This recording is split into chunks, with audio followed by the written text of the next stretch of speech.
Nous allons lire un verset du Srimad Bhagavatam, deuxième chant, quatrième chapitre, verset 23, page 99. Allez, ouvre ton livre.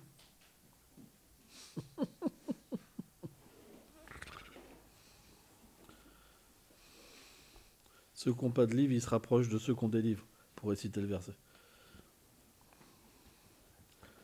On ne doit pas être... Tiens, Rini, mets-toi grâce à là.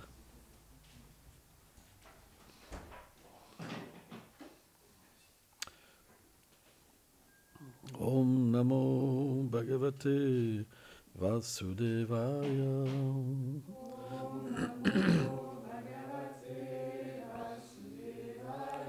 Om Namo Bhagavate Vasudevaya.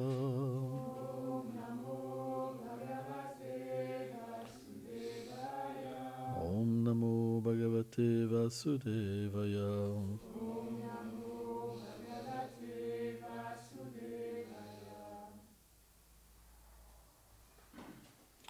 Bhutam Mahadbhim Yam Imam Puro Vibhu.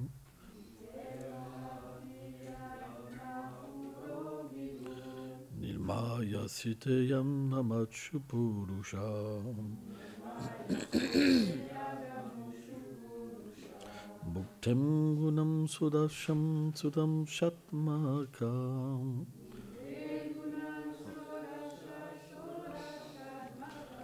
Solam Kichistam Bhagavam Vacham Mismi.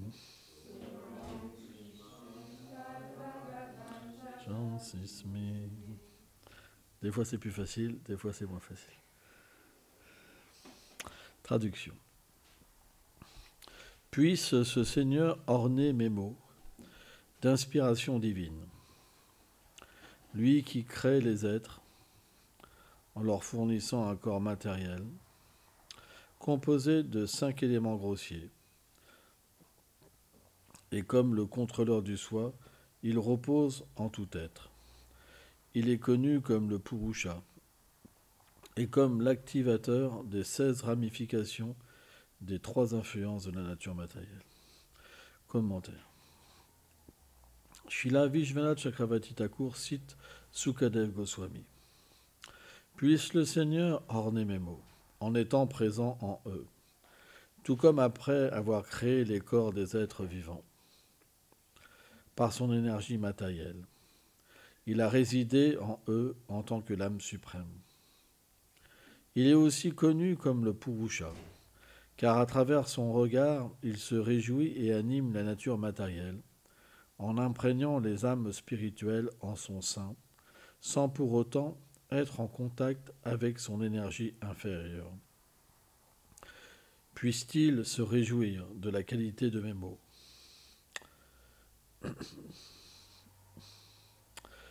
Le mot Sodochatmaka signifie celui qui donne la vie aux 16 éléments pour manifester la création.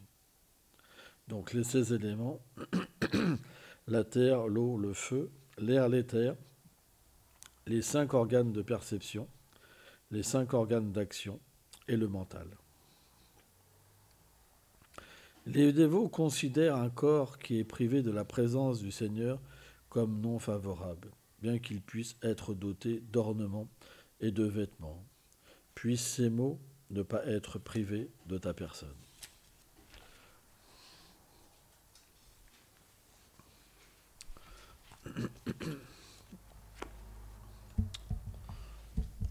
Omaganam Timilandasyam Kanam Chalam Chalakayo Shakshurum Meditam Chena Taisme Shigulave Namaha Namam Vishnu Padayam Krishna Plestaya Bhutale Shrimate Bhaktivedantam Swamin Nitinamine Namaste Sarasvati Devi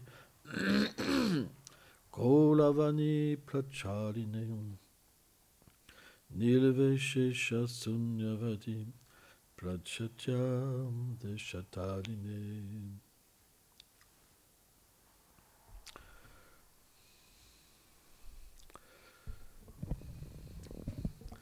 Puissent mes mots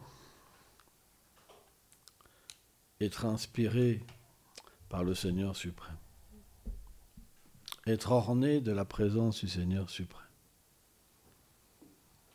C'est ça notre but. Notre but, c'est de toujours être avec lui, de développer une relation. Et pas simplement juste servir pour avoir une récompense. Parce que quand on sert le Seigneur, automatiquement notre souffrance s'apaise. On obtient des facilités matérielles. Mais ce n'est pas notre but. Notre but, c'est d'établir une relation avec lui, d'agir pour développer l'amour pour lui. C'est ça notre but. Il ne faut pas se tromper. C'est pourquoi on peut toujours être égaré en pensant « je vis dans un temple, je suis dans une famille Vaishnave », mais on peut toujours être égaré. Et finalement développer plus d'attachement pour des choses complètement insignifiantes qui vont disparaître avec le temps que pour le Seigneur qui est éternel. C'est pourquoi on doit faire très attention. Parce que le temps se déroule, à chaque instant on meurt. C'est pas une blague. Vous verrez vos parents mourir, vous verrez tout disparaître autour de vous. Mais le Seigneur, lui, il ne disparaît pas. Et d'ailleurs, l'âme ne disparaît pas.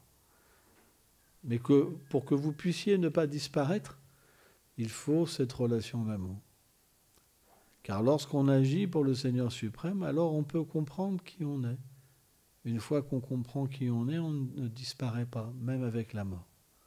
Parce que notre réalité, une fois qu'elle est cultivée, elle nous suit. Même si on n'atteint pas forcément le pur amour de Dieu dans cette vie, parce que on ne le désire pas. Mais même si on devait revenir, alors on reviendra avec cette conscience qu'on a acquise. Jamais rien n'est perdu. Parce que lorsqu'on établit une relation avec le Seigneur, alors, lorsqu'on reprend une naissance, le Seigneur nous rappelle cette relation et on revient au même niveau qu'on a quitté en fait cette relation. Jamais moins. Et elle augmente. C'est pourquoi c'est très important de comprendre ce qu'on fait. Un nouveau dévot, quand il est testé, il dit comment ça se fait, j'ai signé, là je devrais être... Mais c'est parce qu'il ne comprend pas. Il fait n'importe quoi. Il fait tout sauf du service de dévotion. Et il voudrait que le Seigneur vienne comme ça, le libérer, comme le prince charmant. C'est pas comme ça. On obtient ce qu'on sème. Pas plus. Si on s'abandonne complètement, on obtient Krishna. Si on s'abandonne partiellement, on l'obtient partiellement. Mais qu'est-ce que c'est partiellement ? Ça veut dire qu'on a cette indépendance au fond de nous-mêmes et on agit pour un fruit secondaire. Donc Krishna va nous donner des fruits secondaires, mais on va souffrir. Parce que ça ne nous permet pas d'être heureux. Regardons, dans les vies passées, on a déjà fait toutes ces choses. On a travaillé, on a gagné de l'argent, on a créé une famille, on a eu des enfants. Et pourtant, on ne s'en rappelle pas. Pourquoi on ne s'en rappelle pas ? C'est parce que ça n'avait pas plus de valeur que ça. Sans ça, on s'en rappellerait. Vous comprenez ? Donc pourquoi on devrait dans cette vie refaire la même erreur? De ne pas miser sur ce qui est véritable. Pourquoi on devrait refaire à chaque vie la même erreur? C'est pas possible. Et pourquoi? Parce que le Seigneur, il aide son dévot. Il lui donne l'intelligence. Soit directement parce qu'il est assez pur, soit à travers ses dévots.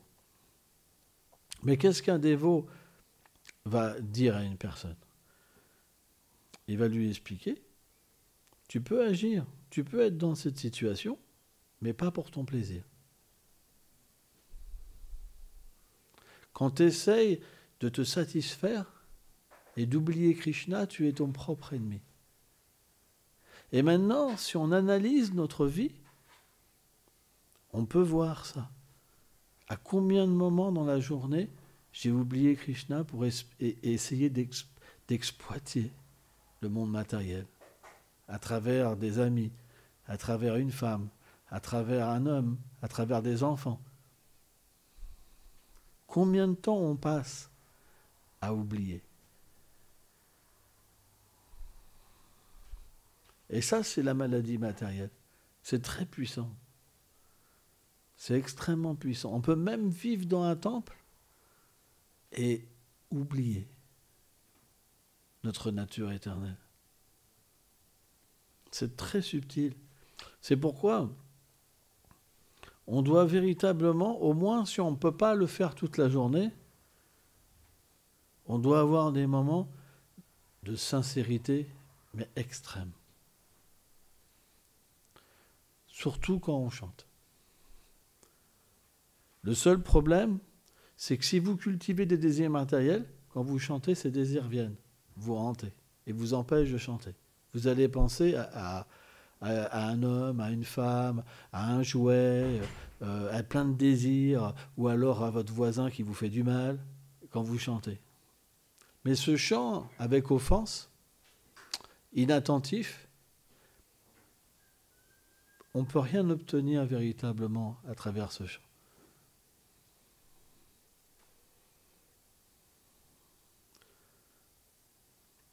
Alors ça ne veut pas dire qu'il faut arrêter, parce que le chant, il y a toujours un bénéfice, bien sûr. Mais si vous chantez de cette manière-là, alors vous perdez votre précieuse vie humaine, parce que vous ne pourrez pas vous réaliser. Vous ne pourrez pas vous détacher de cette identification avec le corps. Vous ne pourrez pas devenir un pur dévot et goûter l'amour de Dieu. Alors maintenant, je vous pose cette question. Vous avez un tilak sur le nez. Il y en a qu'on en bat. Vous avez des habits dévotionnels. Pourquoi? À quoi ça sert si vous n'avez pas le désir de devenir des serviteurs éternels du Seigneur suprême? C'est étrange. De rejeter tout du monde matériel, de se faire rejeter, parce que quand on devient un dévot, souvent, on rencontre beaucoup de problèmes. Les gens ne vous aiment plus parce que vous êtes un dévot du Seigneur. On doit tellement, parfois, souffrir. Et maintenant, je vous repose la question, vous avez fait tout ça pour ne pas écouter le chant des saints noms, pour ne pas faire un effort pour devenir un pur dévot? Vous vous rendez compte? C'est quand même incroyable. On fait tout ce chemin pour après recommencer d'une autre manière. On va trouver une solution pour s'égarer de nouveau. C'est incroyable. Avec des broutilles. Il ne m'a pas respecté. Il me regarde comme ça. Il me fait ceci. Et hop, on repart dans le monde matériel en cherchant une position, en cherchant un amour complètement...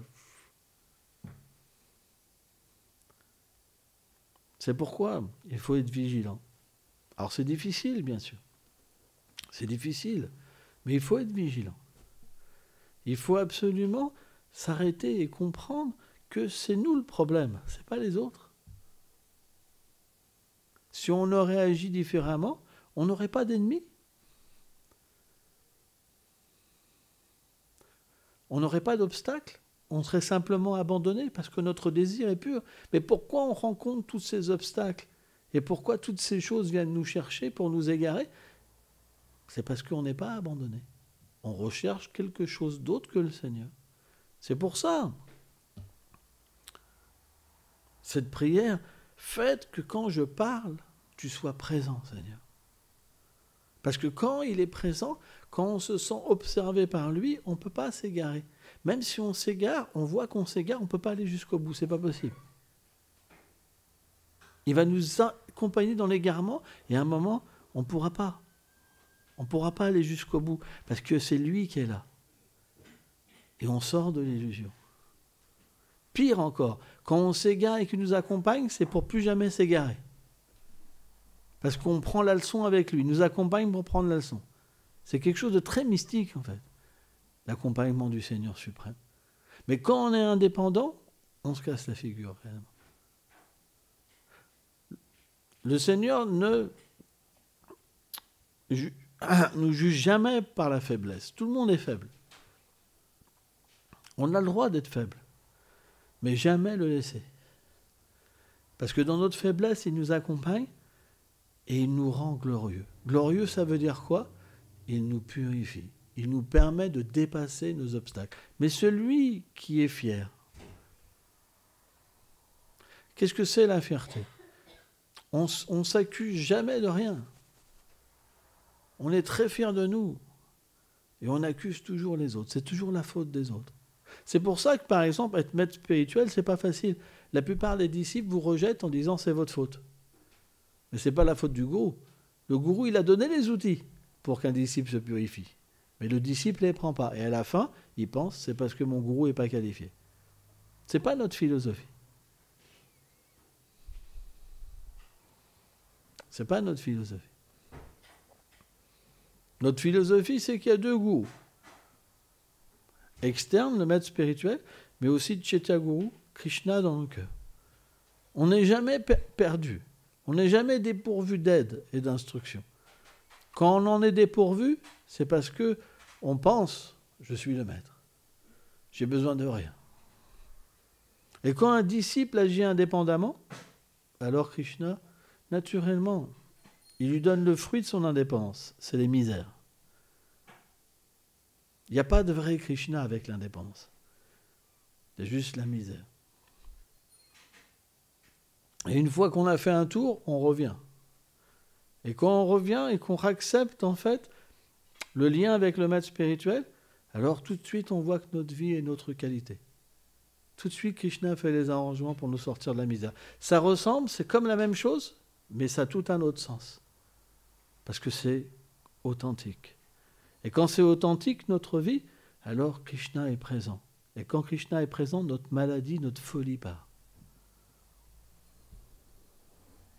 C'est pourquoi on ne devrait pas vivre sans Krishna.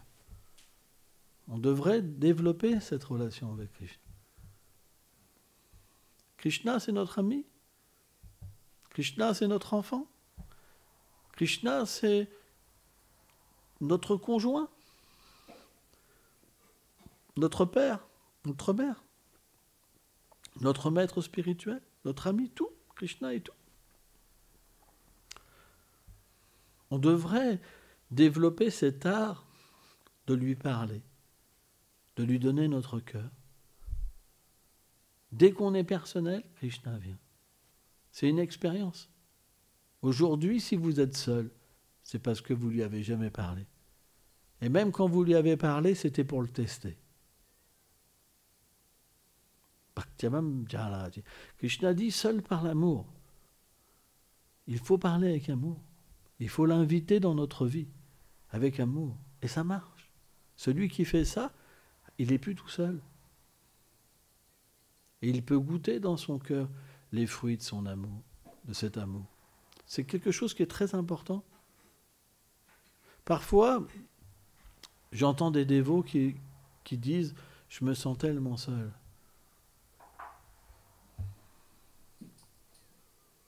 Alors on peut comprendre que cette personne, elle ne s'est jamais adressée à Krishna. Quand elle fait un arti, elle adore du bois. pas une personne. Il n'y a pas d'amour. Elle ne donne pas son cœur. Elle ne verse pas des larmes. Elle ne parle pas avec une voix étranglée. Il n'y a rien qui passe. Il n'y a pas de sentiment. Or, quand on vit comme ça, Krishna ne peut pas. Il réciproque, Papa Dante, il réciproque avec notre sentiment. Il n'a pas la possibilité. On ne l'invite pas. Et ça, c'est tragique pour nous. Parce que lui, il n'est pas sujet au temps. Il peut attendre des vies et des vies pour nous ramener. Mais nous, pendant ce temps-là, on a des expériences, comme des mauvais rêves. Et c'est pourquoi on doit s'en sortir, on doit prendre l'opportunité dans cette vie de tout abandonner.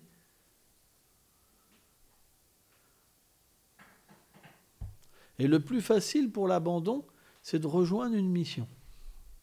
Peu importe qu'on soit marié, peu importe qu'on soit célibataire, on doit être dans une mission. Parce que cette mission, c'est l'abandon. Krishna se manifeste sous des missions pour que les êtres puissent s'abandonner. Ça veut dire quoi? Agir que pour lui. Et c'est ça qui est important. Parce que quand on n'agit que pour lui, naturellement, il va nous observer. Il va venir dans notre vie. C'est juste une question de temps. Peut-être que pour l'instant, on a tout donné, mais on n'a pas donné notre cœur. Le plus important, c'est notre cœur. C'est pas l'argent. Vous pouvez donner de l'argent à Krishna, mais si vous gardez votre cœur pour vous, Krishna ne viendra pas. Même pire, vous pouvez même penser, et j'ai donné l'argent, mais parce qu'en fait, vous n'avez pas l'amour. Donc vous regrettez même d'avoir donné l'argent. Parce que quand on donne de l'argent, il y a l'amour. En fait, on ne donne pas de l'argent, on donne de l'amour. L'argent, ce n'est pas important. Mais quand on donne sans amour, on a donné quelque chose qui va se bloquer dans notre cœur. Et on va en entendre parler. J'ai donné ça, j'ai donné ça, j'ai donné ça, j'ai donné ça, j'ai fait tant de services. Moi, j'ai connu des dévots qui disaient « Ouais, j'ai gâché 8 ans de ma vie, 10 ans de ma vie. » Pourquoi? Parce qu'ils n'avaient pas donné leur cœur. Ils avaient agi, mais pas par amour, dans le but d'en obtenir un gain. Donc ils restent avec une amertume. J'ai fait ci, j'ai fait ça, j'ai fait... Mais la plupart des dévots, c'est comme ça. Ils n'ont pas donné leur cœur. Qu'est-ce qu'elles ont fait, les gopis? Elles ont donné leur cœur. Et après, elles ont agi. Et comme Krishna avait pris leur cœur, automatiquement, elle n'avait plus d'indépendance. C'est pourquoi c'est bien de s'allonger. On voit des dévots, ils sont experts à s'allonger pour rendre leurs hommages. C'est comme, comme s'ils faisaient un plongeon à la piscine. C'est bien droit, tout comme ça, tout le corps. Mais le cœur, il n'est pas là. C'est le cœur qu'on doit donner. Et après, on doit agir. C'est pourquoi c'est un art d'offrir son cœur. Si vous offrez votre cœur, même si vous avez de la difficulté, même si vous avez toutes sortes de défauts, Krishna viendra vous aider personnellement. Personnellement, je dis. Il viendra vous consoler dans les moments difficiles. Il vous parlera. Dans les moments où vous allez pleurer, parce que vous rencontrez une limite, parce que c'est difficile, vous sentirez le bras de Krishna autour de votre cou. Vous sentirez sa présence, même physiquement, parce que vous avez donné votre cœur. Parce que quand vous donnez votre cœur, vous ne pouvez plus revenir en arrière. Vous êtes obligé de rester son dévot, même s'il vous fait les pires choses.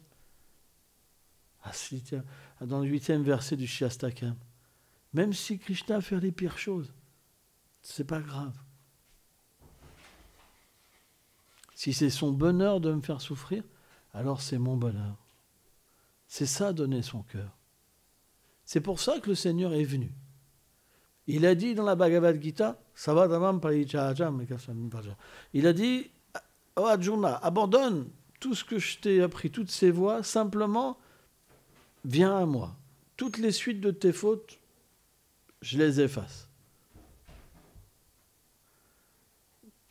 Mais il n'a pas montré, techniquement parlant, comment c'était. Donc il est revenu en tant que Chaitanya Mahaprabhu pour faire voir comment on offre son cœur. C'est pour ça qu'il a énoncé le Shikshastakam. Ces 8 versets. Dans ces 8 versets, on peut comprendre comment offrir notre cœur. C'est pourquoi, quand on chante les saints noms, c'est important de méditer sur ces versets. Parce qu'on va chanter en offrant notre cœur. C'est la meilleure façon d'offrir son cœur, c'est en chantant.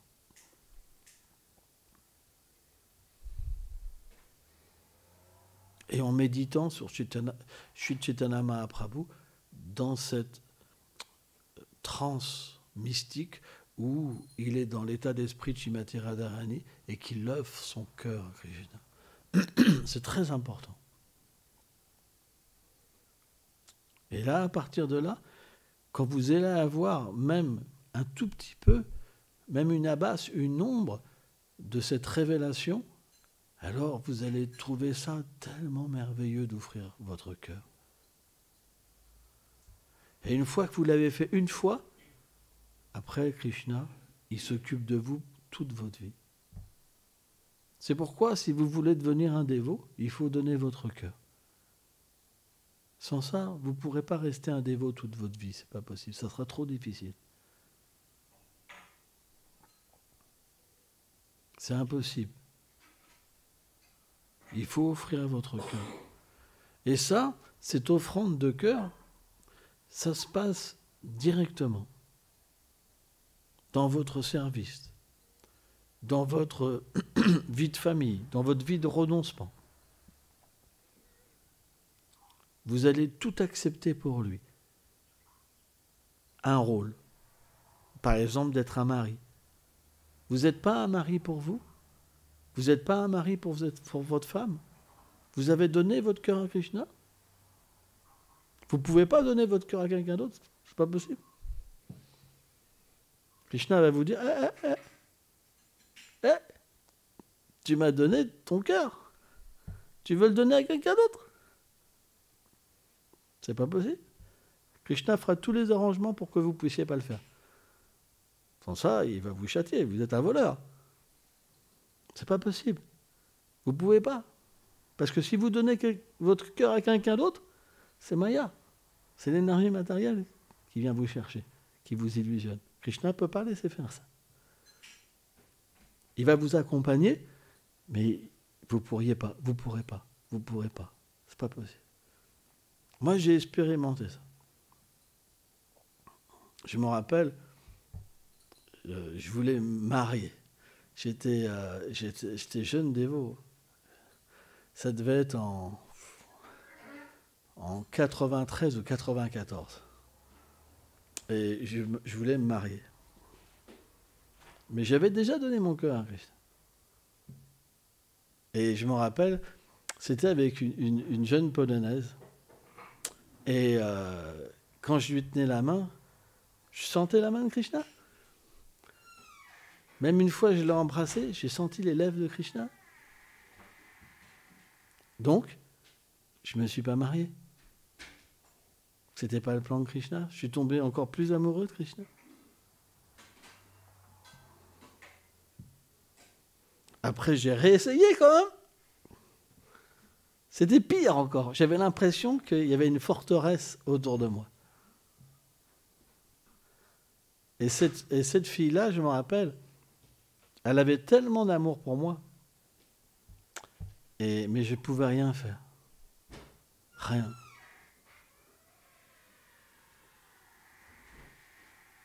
C'est Krishna. Vous ne pouvez pas faire ce que vous voulez. Même si la plus belle déesse venait pour vous charmer, elle pourrait vous charmer jusqu'à un certain point, mais pas vous faire tomber. C'est impossible. Parce qu'à la fin, vous voyez juste Krishna, Krishna, Krishna, Krishna, Krishna.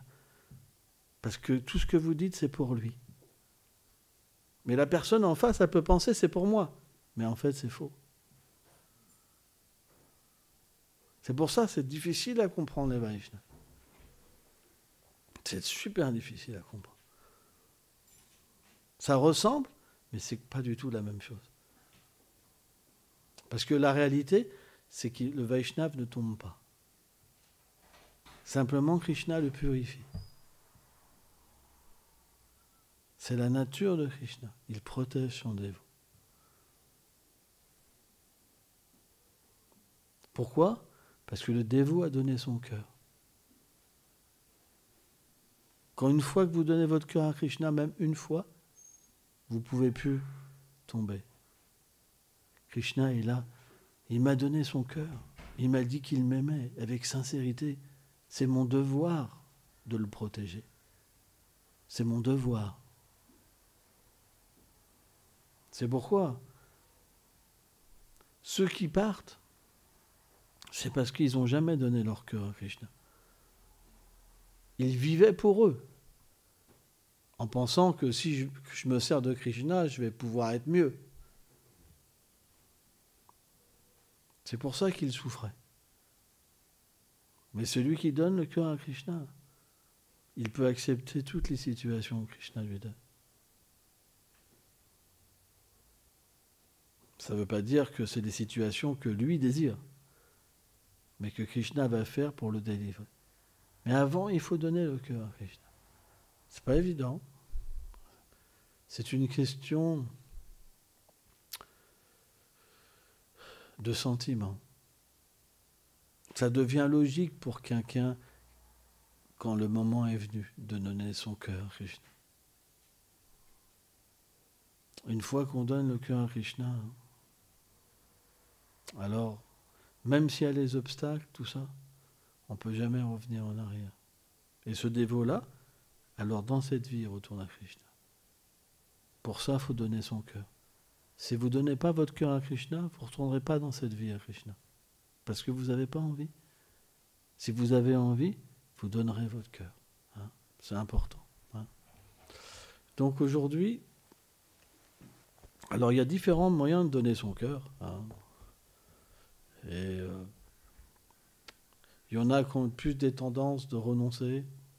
Il y en a qui ont plus des tendances de servir Krishna, engagés dans une vie de famille. Moi, je ne rentre pas là-dedans. C'est personnel. Hein. Je ne vois pas de différence. Sauf si on prend plaisir. Si on prend plaisir dans la vie de famille ou si on prend plaisir dans le renoncement, alors on ne pourra pas véritablement obtenir encore le succès. Hein. Le renoncement, ce n'est pas une situation. Hein. Le renoncement, c'est un état d'esprit. Quand vous avez donné votre cœur à Krishna, vous pouvez être dans une vie de famille avec Krishna tout le temps. Hein. Donc, on va appeler Ashesha Prabhu. Hein. On va parler un petit peu d'Ashesha. Hein.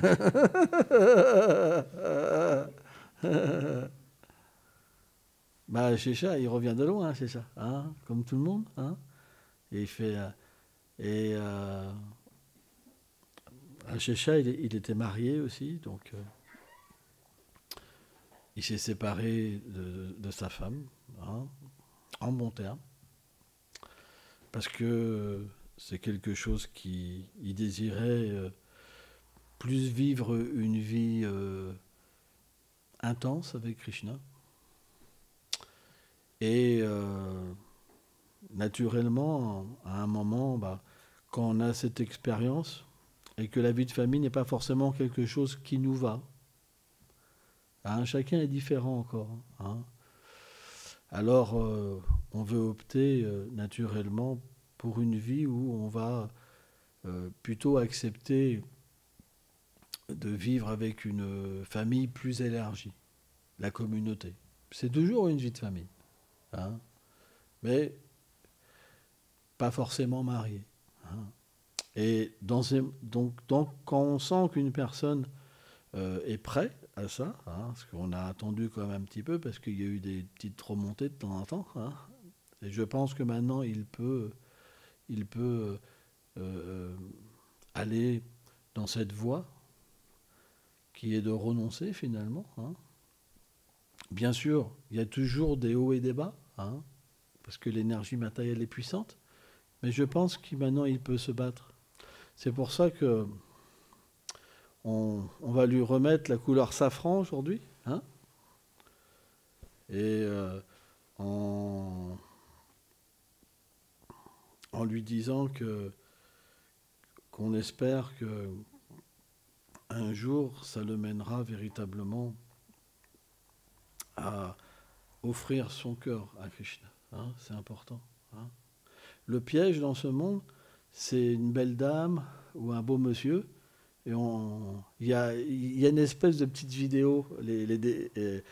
On voit qu'il y a une espèce de jeu Pac-Man là, où on voit les déités avec un Prabhu qui offre son cœur aux déités. Et puis il y a une Mataji qui commence à venir dans le truc. Puis à un moment, le cœur il va sur la Mataji.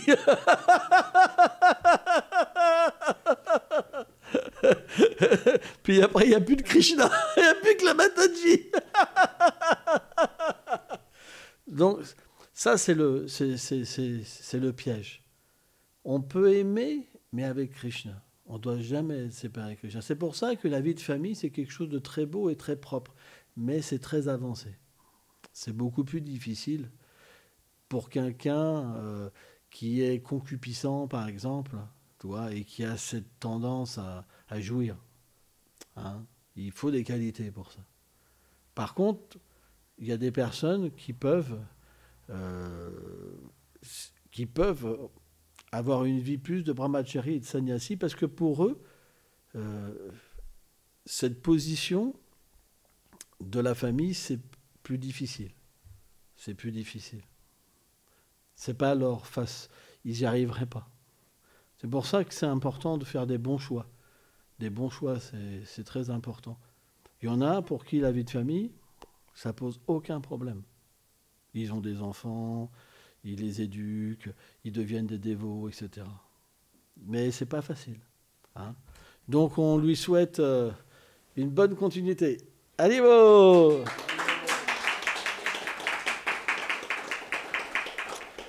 Viens, Shamala.